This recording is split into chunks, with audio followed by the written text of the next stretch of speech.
In this short video, I'm going to show you how to access Voicethread from your Hempfield High School iPad. First of all, you will need to make sure that you have downloaded the Voicethread app from self-service. You'll notice that it looks like this. Please make sure that before you download the self-service app that you have made all the updates on your iPad. All of your apps will work best if your iPad is using its most up-to-date operating system. Once you have downloaded the app onto your desktop of your iPad, you are ready to sign in. It will open to a page that has this configuration on it, where it says Sign In, Join Voicethread, and Settings. Because you are a Hempfield High School student, you already have a Voicethread app. In order to sign in, you need to make sure that the settings are configured properly. So at this point in time, click on the Settings button. Make sure that what is written in the app settings domain is hempfieldsd.ed.voicethread.com. If this is not written in the app settings domain, you will not be able to use the Voicethread app correctly on your iPad. When you have completed this, click the Save button, and then you will return to the Sign In page, like this. And now you are ready to sign in. When you sign in, please use your school username, your Hempfield assigned username, and your brand new Hempfield password. Everything should work properly.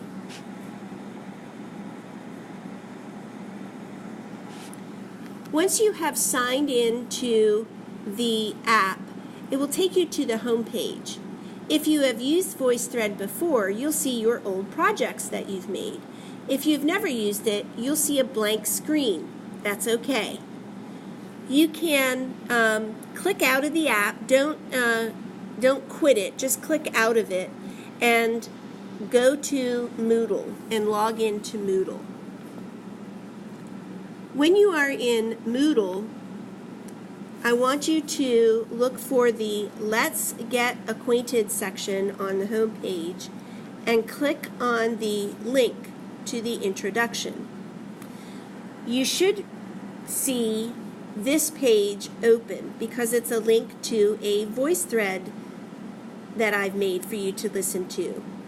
Click on the Open in the Voicethread app. Click on Open, and then you'll get to the first page of the Voicethread, where you'll see your name as the person who is signed in. If your iPad is working properly, you will soon hear me start talking to you, and then you can listen to the other students introduce themselves to you. Sometimes, instead of my video starting to play immediately, you'll get a little spinning circle. If it doesn't correct itself quickly, you may have to abandon using the iPad for now and find a laptop to use. And I'll have a different video that will talk to you about how to log into Voicethread on your laptop.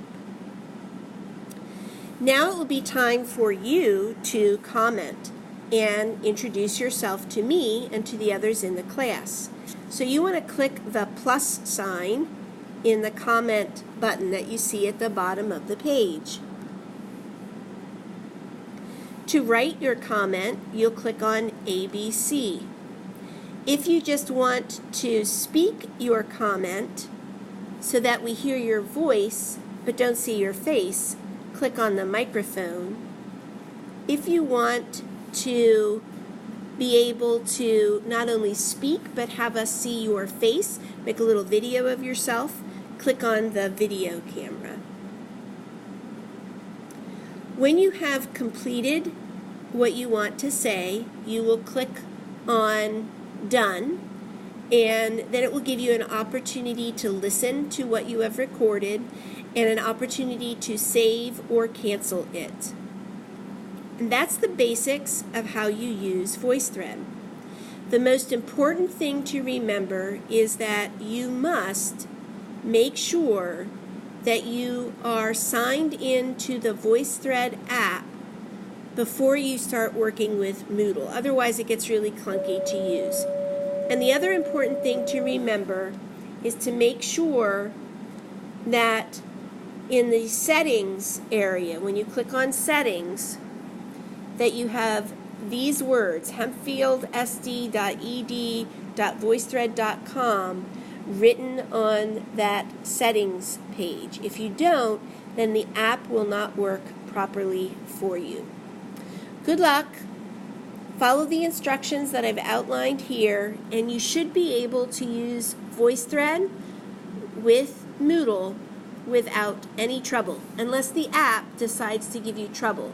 And I have been discovering that the app is not very reliable. That's not a Hempfield problem.